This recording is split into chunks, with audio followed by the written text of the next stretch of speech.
This is a free sample of the book Don't Give a Shit and Succeed by Cairo Copeland. The first half of this book is posted right here on YouTube, free for everyone to listen to.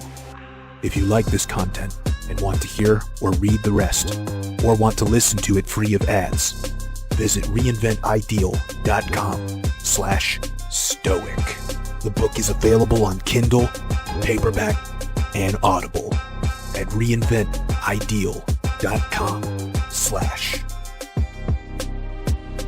Chapter 3. A Self-Sabotaging Desire to Drop. The pursuit of impressing others isn't worth a shit. Too many people believe that the point of life is to be superior to others. Because of such people, whole industries exist to capitalize on this belief. It's a very profitable business to be in as well, because this competition is one that never ends. Even if you do win, you still aren't satisfied.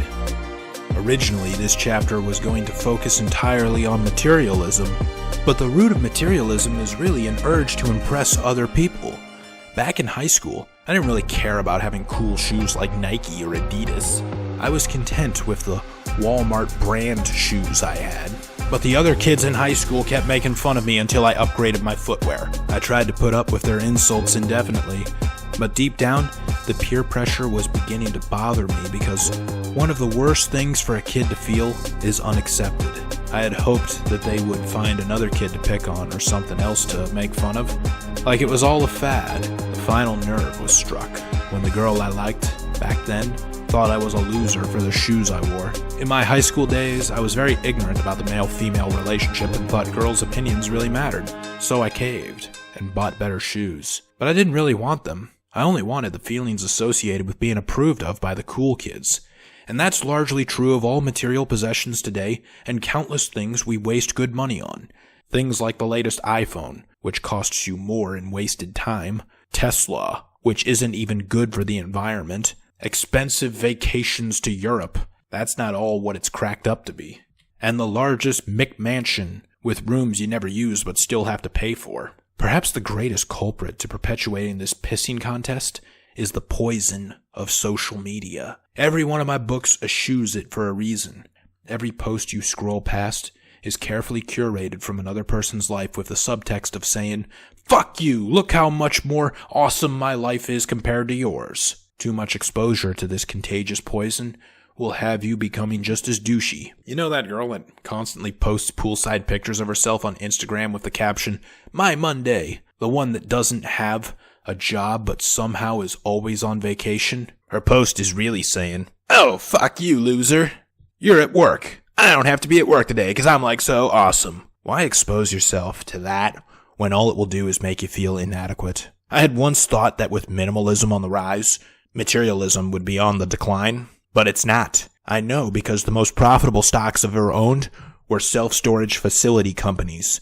In the era of one-click purchases, people have way too much shit. Further, minimalism, to most millennials, just meant living in a tiny house, which meant they needed 2 storage units instead of 1 to store all of their shit. And the only reason they got a tiny house was because it was cool. It was a trend that would get them accepted by others. So here we are again, attempting to impress others, wasting money along the way, giving a shit about something needlessly. The number one addiction is approval from other people. It only exists when you don't approve of yourself. But an even larger problem on the horizon is a crisis soon to come caused by all this keeping up with the Joneses. You think Social Security, which isn't enough to be social nor secure, is a ticking time bomb of a future disaster? Well, something far worse than that is coming. When Generation X and the millennials reach retirement, there could be a massive homelessness and starvation from the foolish decisions made by these generations. Look at their retirement savings, if they have any at all. Under 35, the average household retirement savings is $30,170. Ages 35 to 44, the average household retirement savings is $131,950. Ages 45 to 54, the average household retirement savings is $254,720. With numbers like these, they will run out of money 2 or 3 years into retirement. The sad thing is that they are perfectly capable of preventing this disaster from occurring, but they refuse to. They believe that Social Security will be a meaningful supplement, and they're in for a big surprise on that one. They think that their investments in their 401ks will keep going up, despite how overvalued they already are. They probably listen to the advice of guys like John Bogle and Burton McHale and even Warren Buffett to buy an index fund, even though Mr. Buffett doesn't himself own one. They heard and recite the same dogma of the indexing religion that index funds always outperform. So because their retirement savings is invested in one, they're getting the best return on their money that they possibly could get at the lowest cost as well. So they think. In order for this to work, the stocks in the index have to keep going up. And if that index is the S&P 500, your stocks are already grossly overvalued. Companies like Amazon, Apple, Google, Microsoft, and Facebook are selling at prices that are 200 times their gross revenues. If you bought Apple, not just shares of its stock, but the entire company, Apple, it would take you 200 years to make back what you paid to buy it. That's before interest, taxes, administrative, and operating expenses. How exactly is this going to work out for you when you just own the stock? What needs to happen is that it needs to keep going up. But how likely is it for the price to continue rising when there is so little to justify the price that it is at right now? This isn't a book on investment strategy. If you're looking for a good one, then check out The Financial Red Pill, my other book on the subject.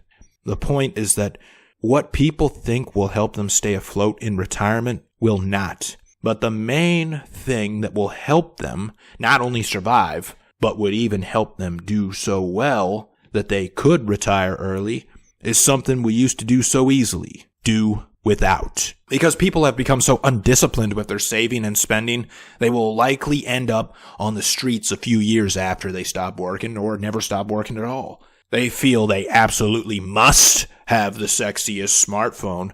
They've got to take the family on a fancy Hawaii vacation. They need a brand new Tesla every 2 years. And they can't live without a McMansion that's bigger than their brother-in-law's.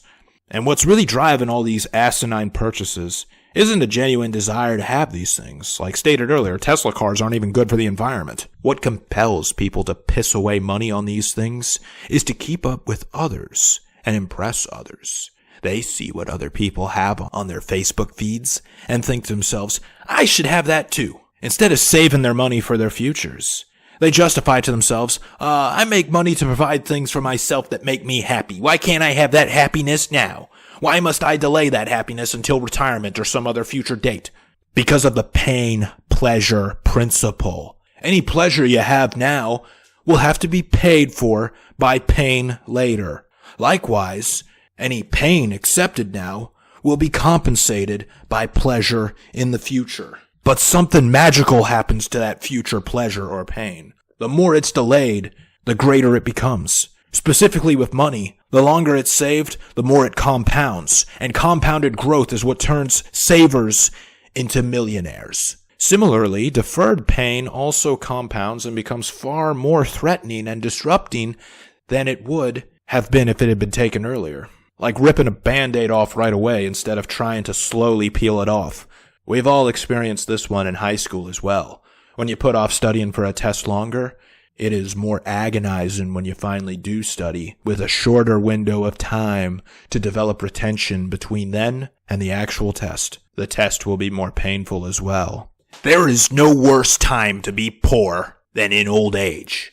I remember being poor when I was 18 and could easily handle that again. When I couldn't afford to put gas in my car and drive out to the beach, that was nothing compared to not being able to afford to see a dentist when I had immense toothaches. Imagine how much worse it would be to be poor when you're old and your health is deteriorating. When even continence is failing to function properly. You'll be damn glad you saved money then. Acquiring possessions and doing things to impress others leads only to having pleasure now to be paid with compounding pain later. Just as bad as the greater pain coming in the future, though, is the pitifully small and fleeting satisfaction that you experience right now. Really, when you seek to impress someone else, it's often someone you don't even like. And there's also a good chance they don't even like you either. So what good really comes of it? Giving this other person you hope to one-up the figurative middle finger by doing or having something better than them gives you a high that flees faster than the dopamine of a cigarette, a snickerdoodle cookie, or a 5-second orgasm. You come, you eat the cookie, you smoke the butt, then you wake up the next morning and go to fucking work. The other person you're trying to impress never actually says, "You know what? Wow, you really did it this time.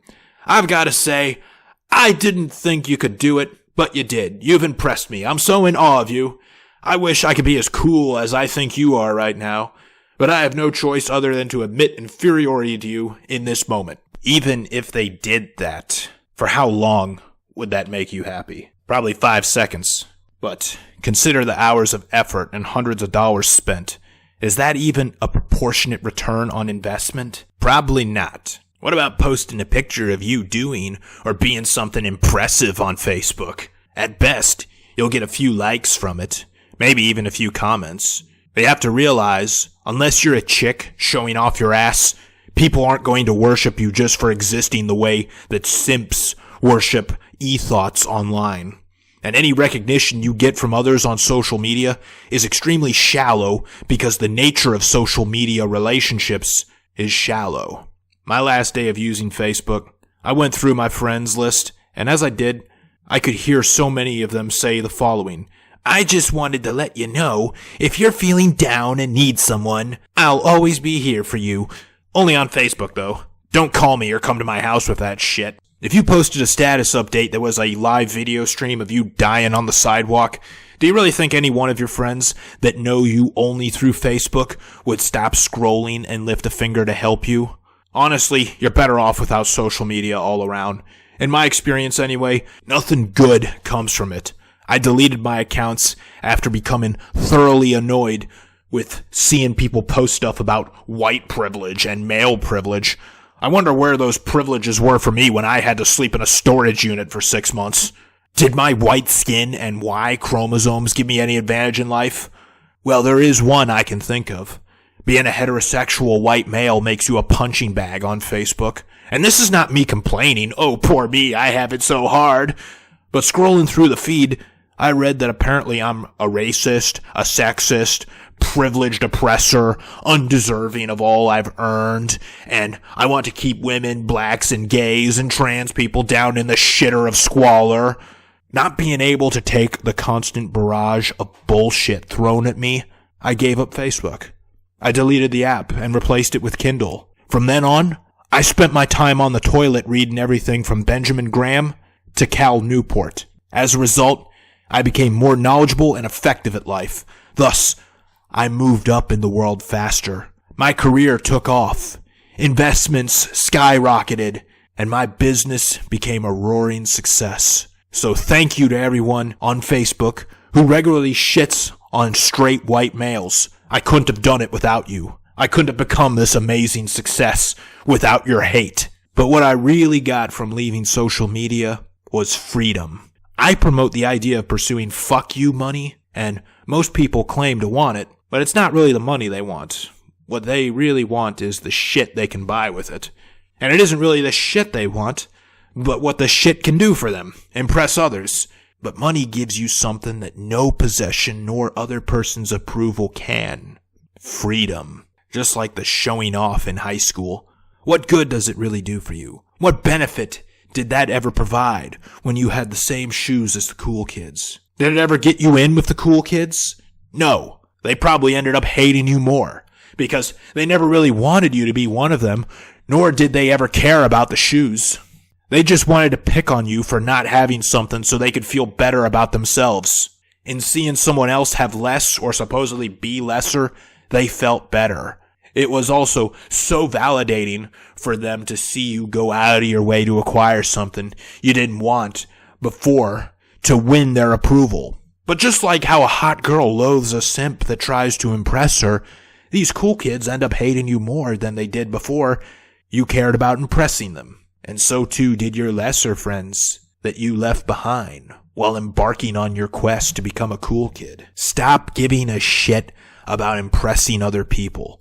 It only costs you, and it doesn't even work. It has the same effect as trying to impress a woman. All it does is it tells her that you're a thirsty, desperate, and pathetic simp. People can sense when you're trying too hard to appear better than those whom you hold yourself in comparison to. There's a reason why no one likes a one-upper. The Taoist belief is that everything is a temporary loan. We can't take it with us, but somehow allow it to stress us out while we have it. The more things you own, the more things you must take care of and maintain. You think the guy with a garage full of hot cars is happy? He's not. He's constantly running around keeping up with them and getting maintenance done on them. He may have once loved cars, but has now grown to hate them because cars and possessions really can be just as needy as people. But the less you own, the less you have to worry about losing. The guy that has a garage full of cars has to insure them, lock them up, or put an anti-theft device on them and maintain them. All these things will chip away at his time, energy, attention, and money. The sad thing is that he probably only got them to impress someone or prove something to someone. The desire to prove something to others requires that these others actually care, and they don't, except when they can bring about your downfall. And that is the story of Dan Bilzerian, who spent his entire social media life trying to impress others. And really no one was impressed by him. But when they found out that he was lying and putting on a front and committing fraud, then people suddenly started to care. They were more invested in his downfall than they ever were in his ascension, especially since it was all a fraud. By trying to impress others, all that you really do is make yourself a target to others, especially in this generation of easily offended, super triggered, pathetic fools that participate in manufactured, organized outrage and cancel culture.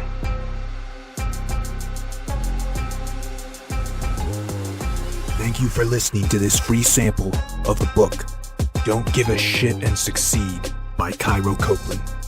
If you enjoyed it and want to hear or read the rest, or want to listen to it free of ads, visit reinventideal.com/stoic. The book is available on Kindle, paperback, and Audible at reinventideal.com/stoic.